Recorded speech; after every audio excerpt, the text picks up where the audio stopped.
Hi everyone, my name is Navi. Thank you so much for being here with me today. I wanted to take a few minutes to talk about Crash Course in Romance. I have only watched the first part of it, which is like from episode 1 to 8. And I still have to watch from like 9 to 16. But I still wanted to do a quick review on it for the first part because sometimes, honestly, I feel like when I watch the second part, the video and the like my response goes down quite a bit, so I'm trying a new thing to see if the first part would do better than the second part. So let's get started. Crash Course in Romance came out a few years ago. It's not very popular. It's one of those dramas that perhaps you've come across it, but you didn't really know if it was good or not, or if it was worth watching. It was never super popular. And I think it came around on the end of pandemic, near the pandemic, so it didn't really get the attention it deserved. I feel like it's similar to the popularity of See You in My 19th Life, where it's such a good drama, but because of pandemic and multiple other things, it just didn't get the hype that it deserved. So far, I love it. I am honestly like super impressed by it as well. I didn't expect to like it as much. Again, I was just looking for something that was like low key. I really like the main character. I think he's awesome. I watched him in Hospital Playlist, but the first time I saw him in was Beating Heart, which is one of the dramas that I think is extremely underrated. It came out like almost a decade ago, I feel like, or maybe more than that. It's definitely an underrated drama, so I wanted to watch something with him in it. And when I saw this, it had been on my list for a while, but I never really got around to it. And the female, I had only watched in, God, is it dark? It's another K-drama that's definitely a lot darker. I'll put it up here to see which one it is, but it's actually like she's really good in it, and I was very impressed by her acting as well. And I really like the dynamic that in this drama, they're a lot older. She's the mom of 18 basically at this point. So he's a lot older as well. He's the teacher, and hence the Crash Course in Romance, very cheeky. But I was really excited to watch it because I hadn't really seen a lot of dramas where they focused on the romance or relationship for people that are perhaps in their like 40s, probably. I'm assuming late 40s or mid 40s, something along those lines. They don't really dive into the details of this person, neither of their ages. So I don't know for sure, but I know that one is old enough to have a teenage daughter. And then the other has been teaching for a while. So let's go into a little bit more detail. So Crash Course in Romance is about, I wanted to get my names right. Haeng-seon. She is the mother of Hei, and she runs a banchan store. It's not doing the greatest, but it's not like doing awful either. It's doing just okay. She used to be a handball player in the Olympics, I believe, and she gave up. You learn on pretty quickly that she gave up that to raise her daughter. And then on the other hand is our gentleman. He is Choi Chae-yeol. Choi Chae-yeol. He is a star tutor. He used to be a teacher at some point, and then some things happened. We'll go into a little bit more details. But things happened where he was kind of almost forced to find different occupation and a job. So he's really good at teaching and is like basically a star celebrity. His tutoring costs millions and millions. And to be exact, I believe he makes about equivalent of about $6 million a year, which is a lot of money. So he's very popular and very sought after and a really good tutor as well. They cross paths initially for like other reasons as well. There's like comedic timings and other comedic things that end up happening and causing misunderstandings for the first like 2 episodes or so. But then as time progresses in the later episodes, she gets to know that he's actually a really popular tutor, and her daughter wants to attend his classes. Her daughter had never really brought it up. She's one of the better students, but really never got any tutoring lessons because she thought that her mother couldn't afford it, and her mom naturally feels really bad about it. And she's like, you don't worry about it. I'll find the money, but if you want this, I will get them for you. She's a really good mom. And she sends her to these private lessons, and as they start to learn more about each other, they kind of come together and connect a little bit more. The other part that is really important, that is a little like out there, I think, is that the teacher has a really hard time eating. The only place that he's ever been able to stomach is this restaurant, and he has a eating disorder, and it's related to some other past issues that he's had as well. I'm sure that they'll come up as time goes on. But when he realizes that he's able to naturally eat the food that she makes, he starts to come there more often. And as he starts to come there more often, and the daughter goes to the private education, they start to cross paths quite a bit and start to get to know each other a little bit better. And most likely, eventually, he's started to develop feelings at this point, but he believes that she's married and has a husband in the Philippines. This was a rumor that was started by her friend, because she was like, look, all these single mothers are talking smack about you and you need to be protected. So she invented a fake husband for her best friend. What a good best friend. I know, right? I find her very hilarious. She's awesome. So he's like, I cannot, this is hilarious. He's like, I cannot be having all of these feelings for this married woman. I'm not that kind of person. I am very moral. I will not be having these feelings for this person at all. It's kind of funny for him to see, he still has not realized by at least in episode 8 that she's not married. To go into a little bit of backstory, and you find this out within like the first 3-4 episodes or so. So it's not like a giant spoiler. She had a sister.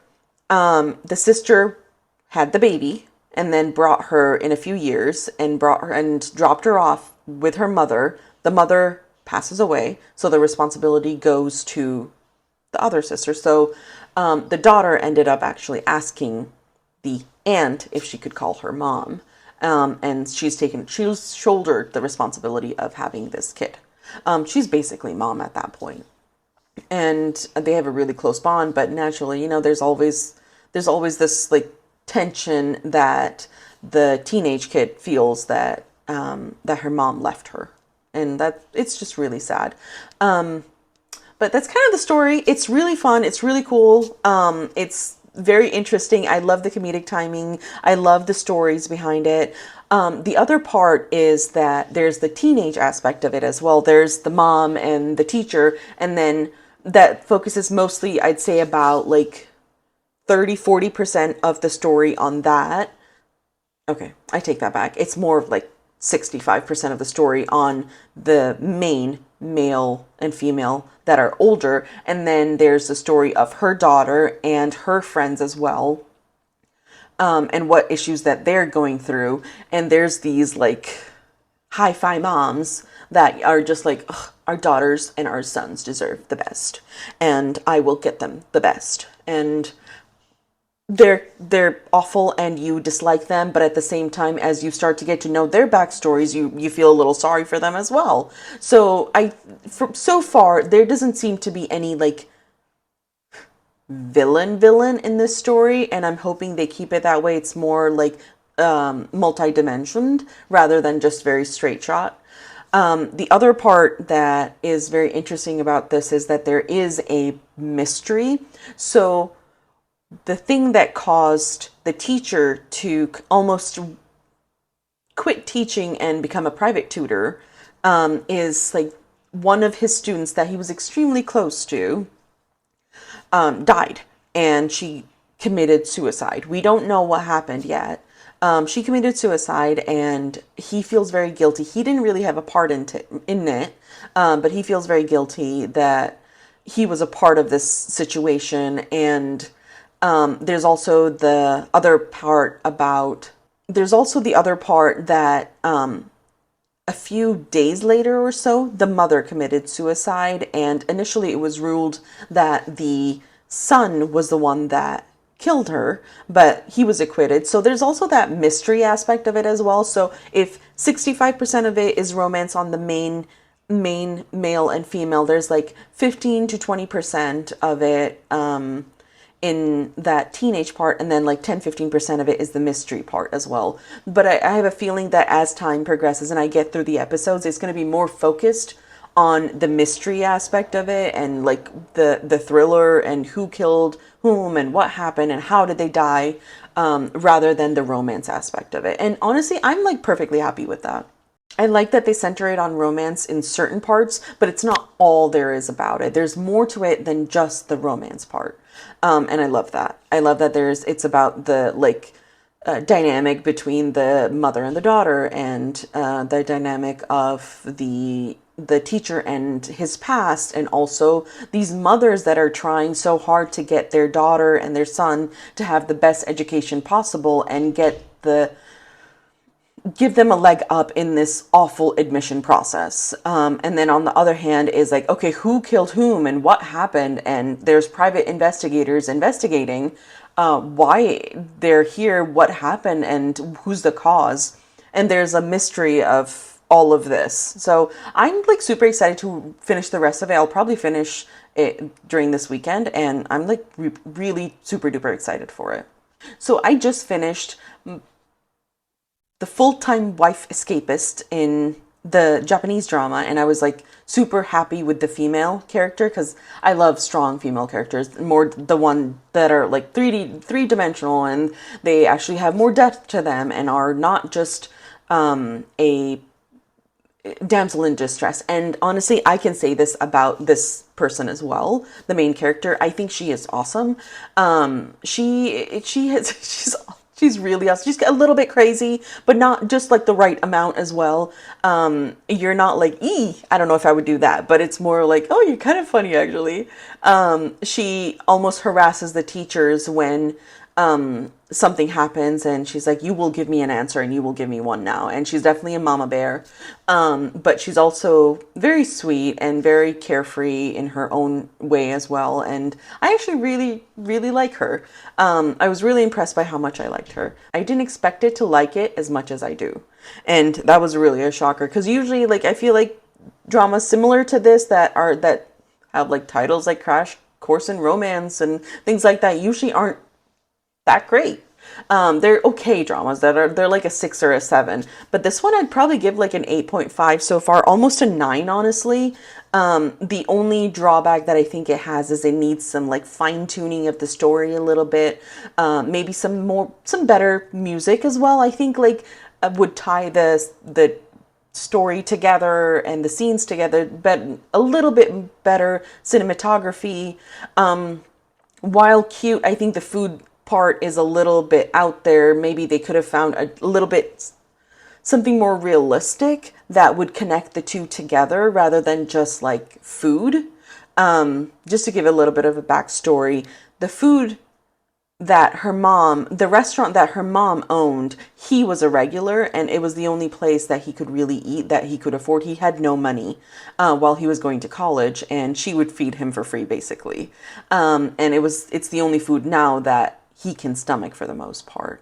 Even though the mom has passed, I'm assuming the food has similar tastes. So in its own way, it's cute, but I don't know if it's like realistic enough or like something that I could actually like get on board with, but it's still cute in the same way. So take it. That's fine. It is a K-drama though. You know, what can you do? It's definitely slightly predictable. So I feel like even though it's predictable, that doesn't mean it's a bad drama. Like I said, I'd still give it a 9 out of 10. I'm still super excited to see where the second part is, but I feel like it's not really fair to judge the whole drama based on just the second part. Because there's just so many other things that go from the first 8 episodes as well. So we'll see how it goes.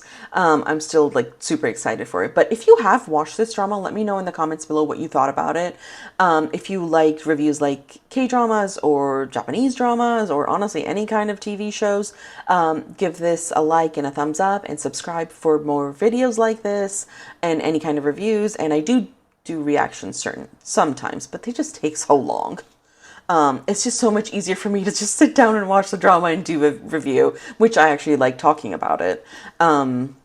Are you a fan of the male lead? Because he is just adorable, but also like kind of cool in his own way. I just really like, I'm really impressed by him. I've liked him in every character that he's played for the most part, so I think he's awesome. Please give this a thumbs up and like and subscribe, and I will see you for the next one. Thank you so much. My name is Nivi. Thank you so much.